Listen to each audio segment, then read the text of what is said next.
자, 이번 시간에는 공간에 이렇게 놓여 있는 이런 곡선을 한번 생각을 해 보겠습니다.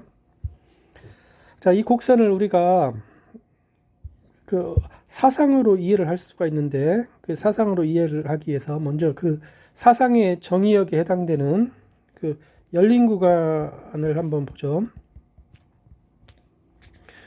우리가 실수 A, B에 대해서 이제 가로 A, B, 이것은 우리가 집합인데 실수 영역에서 A보다는 크고 B보다는 작은 실수들을 우리가 열린 구간 A, B라고 하죠. 이거는 실수 구간에서 A, B 이 사이에 있는 점들, 이 사이에 있는 점들이 바로 열린 구간 A, B가 되겠습니다. 구간이 무한대일 수도 있죠. 실수 A에서 무한대까지, 이거는 자 실수인데 A보다 큰 모든 실수들이 되겠습니다. 이건 집합적으로 A가 주어져 있으면 A보다 큰 모든 점들에 해당될 거고, 또 실수 B에 대해서 마이너스 무한대에서 B까지 열린 구간도 볼 수가 있습니다. 이거는 실수 중에서 B보다 작은 모든 실수들, B가 여기 있으면 B보다 작은 모든 실수들을 나타냅니다. 이렇게 실수의 부분 집합 중에서 열린 구간을 이렇게 정의를 할 수가 있습니다. 그러면 우리가 이제 곡선을 정의를 하는데, 곡선이라는 것은 i가 위에서 나온 그 열린 구간일 때 곡선을 사상으로 이해를 할 수가 있습니다. 이 알파로 이해를 하겠는데, 이거는 열린 구간에서 공간으로 가는 사상인데, 이 사상 중에서 이걸 곡선이라고 하는 것은 이제 알파가 이제 연속이면 우리가 이걸 곡선이라고 합니다. 자, 이 알파가 연속이라는 것은 이제 뒤에서 우리가 정확한 정의를 뒤에서 할 겁니다. 이때 우리가 알파 t가 곡선에 주어지니까 성분함수 알파 1t, y 성분함수는 알파 2t, z 성분함수는 알파 3t 이렇게 나타낼 수가 있습니다. 이때 알파 1, 알파 2, 알파 3 이건 함수인데, 이거는 곡선 알파의 성분함수들이라고 합니다.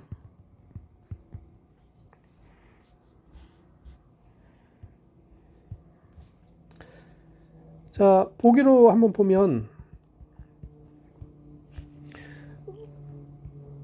자, 어떤 점이 이렇게 만약에 1, 2, 마이너스 1이면 이 공간에 P점 1, 2, 마이너스 1점이 있을 겁니다. 여기에 작용점이 P인 벡터, 이 벡터의 벡터 부분이 뭐 V1, V2, V3 작용점이 P인 벡터, 앞에서 이것도 이제 구체적으로 이렇게 쓰죠. 1, 마이너스 2, 3, 1 이렇게 되면 이거는 이제 P점에서 이제 V 방향, X축으로는 1, Y축으로는 마이너스 2, Z축으로는 1 가는 어떤 V 방향이 이렇게 주어져 있을 때, 우리가 알파 t를 P를 지나면서 방향이 V인 그 t를 놓을 수가 있습니다. 이것을 자 성분을 첫 번째 성분을 1 더하기 T1, 그 다음에 2 더하기 t 마이너스 2t 그 다음에 마이너스 1 더하기 1t 이렇게 놓으면 우리가 이제 알파 t는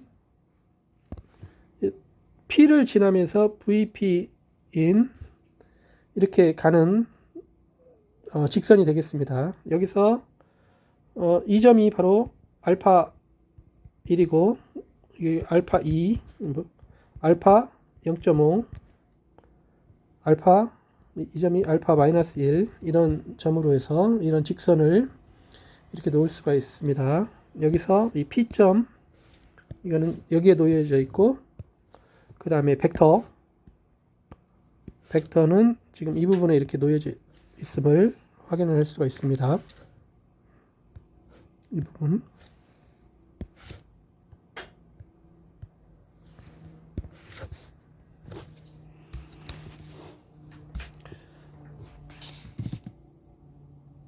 자 그러면 뭐 다른 예도 한번 보면 만약에 XY 평면에서 반지름이 R이고 원점을 이제 반시계 방향으로 도는 곡선을 이렇게 놓을 수가 있습니다. R 코사인 T, R 사인 T 0. 이거는 우리가 X축, Y축, Z축이면 여기가 1, 마이너스 1, 마이너스 1이면 이 원을 이렇게 반시계 방향으로 알파가 이렇게 돌고 있습니다. XY 평면 위에서. 자, 그런데 이제 Z 방향으로 이 곡선이 떠서 이렇게 움직이려면 이제 B가 이게 0이 아닐 때 만약에 양수이면 이제 베타 T는 X는 그대로 있고 X 성분은 그대로고 Y 성분도 그대로고 이것을 BT 이렇게 놓으면 이제 BT는 나선 모양입니다. 위에서 이제 XY는 이 원에 놓여 있는데 그런데 이제 만약에 알파가 이렇게 크면 이렇게 점점 이렇게 증가가 되는 나선처럼 이렇게 올라가는 이게 이제 B가 되겠습니다. 이렇게 우리가 이렇게 속도를 이렇게 정의를 할 수가 있습니다.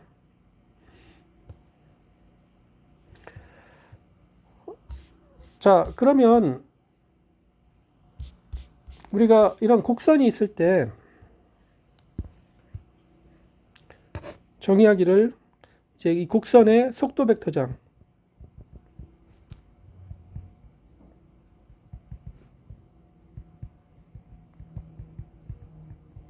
우리가 곡선 알파 t가 이제 알파 1t, 알파 2t, 알파 3t 이걸 때 곡선이 이렇게 주어져 있는데 만약에 이 각 성분이 다 미분 가능할 때 알파 1, 알파 2, 알파 3이 미분 가능할 때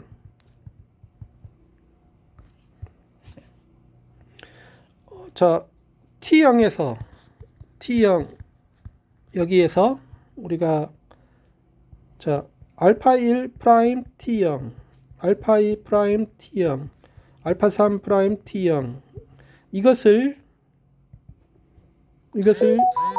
T0에서 알파의 속도 벡터라고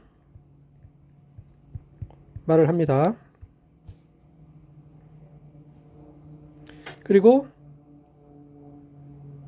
벡터라고 하고 어떻게 나타내냐면 이것을 뭐 알파 프라임 T0 또는 알파 닷 T0 또는 DTT 알파 T0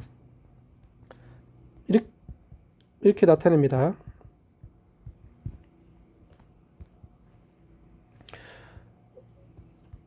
저, 위와 같이 이렇게 정의된 이렇게 이 속도 벡터로 정의된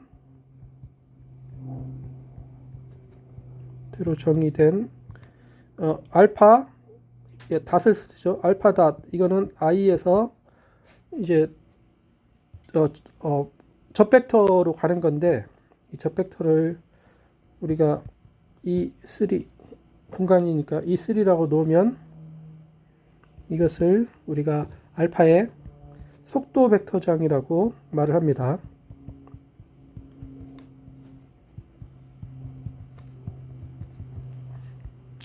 그래서 우리가 곡선이 이렇게 주어져 있고 이 곡선의 성분들이 다 미분 가능할 때 속도 벡터를 줄 수가 있는데 그림으로 이런 거죠. 이 구간 i가 있습니다.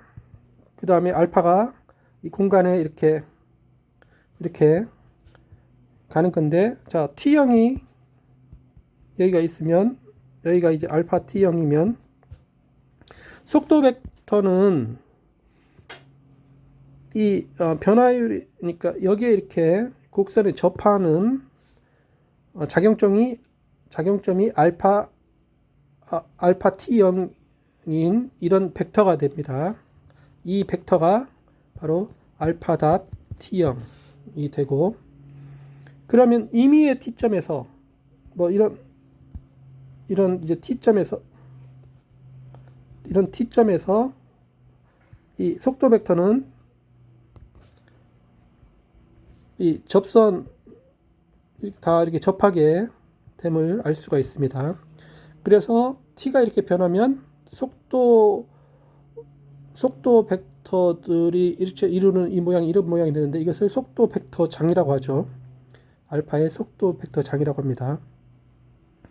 그래서 이걸 이해하는 것은 우리가 이 알파가 있으면 이 t는 시간으로 보고 알파가 있으면 알파 t형이 자동차라고 생각을 하면 이 자동차의 속도를 나타내는 게 그 점에서 이 벡터 자동차가 있는 점에서 이 벡터인데 이 벡터는 이 진행하는 것에 이렇게 접해서 이렇게 감을 알 수가 있습니다.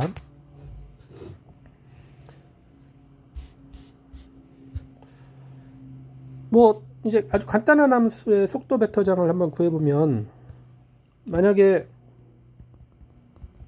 앞에서처럼 이제 알파 t가 P1 더하기 TV1, P2 더하기 TV2, P3 더하기 TV3, 이거는 우리가 P점, P가 P1, P2, P3이고 이제 벡터가 이제 V1, V2, V3이면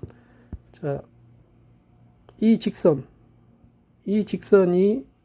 이제 알파 t인데, 이 점이 알파 1이고 이게 뭐 알파 2, 알파 마이너스 1 이렇게 되면 알 수가 있습니다. 자, 이것의 속도 벡터는 이게 알파 닷 t는 각 성분을 t로 미분을 하는 거니까 이게 V1, V2, V3임을 알 수가 있습니다. 그래서 이 경우는 이 곡선이 직선 선운동을 하는데 속도가 일정하게 등속운동을 직선을 따라서 하는 것임을 우리가 확인할 수가 있습니다.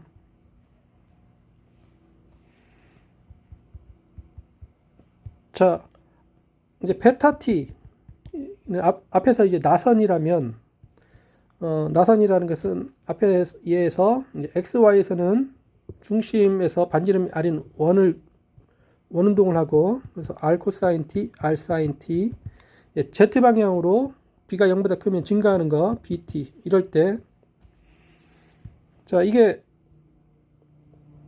이렇게 나선 모양으로 가는 건데, 이거 한번 미분을 한번 해보면, 그래서 속도 벡터장을 구해보면 이거는 마이너스 r 사인 t, r 코사인 t, 그리고 b 이렇게 됨을 확인할 수가 있습니다. 그래서 이거는 속도 벡터장이 이렇게 됨을 감을 우리가 확인을 할 수가 있습니다. 그래서 곡선이 주어져 있으면 이렇게 속도 벡터장을 생각할 수가 있는데, 우리가 이제 실제로 또 많이 물리에서 많이 보면은 물리에서 물체를 이제 측정할 때 속도만 측정하는 게 아니라 그 속도를 한 번 더 미분한 거, 그것을 우리가 가속도라고 그러죠. 그래서 이제 알파 t가 이렇게 주어져 있을 때 알파 1t, 알파 2t, 알파 3t 이게 주어져 있을 때 알파 2't 이거는 이제 두 번 미분한 거, 알파 1t 이것을 두 번 미분하고, 알파 2t를 두 번 미분하고, 알파 3t를 두 번 미분하고, 이것을 알파의 가속도 벡터장이라고 합니다.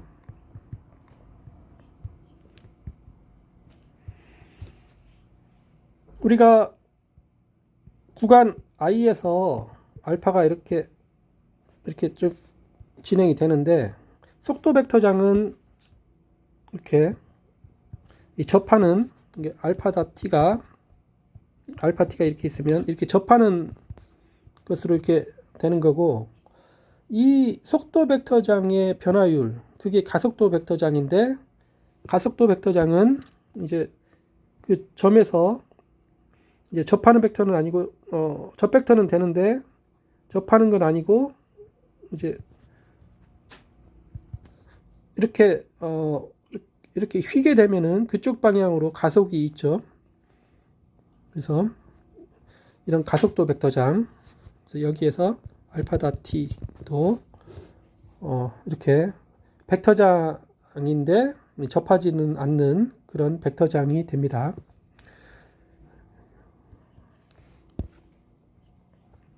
그래서 여기가 보기가 아니라 여기가 정의, 가속도 벡터장 우리가 볼 수가 있습니다. 그리고 이거 계산은 아주 간단하죠.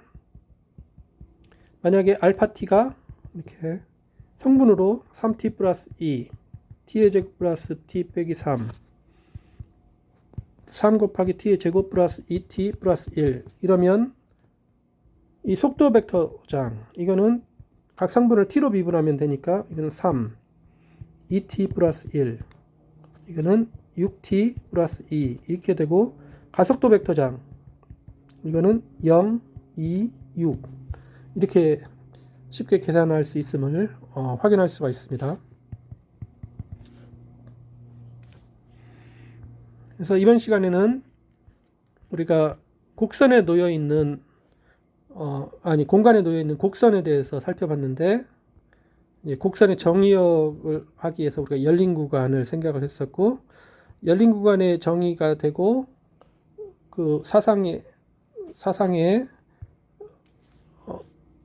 공역이 공간인 이런 걸 곡선이라고 하는 것은 이 알파가 연소함수일 때, 연소함수라는 것은 각 성분이 연속일 때 이렇게 되는데,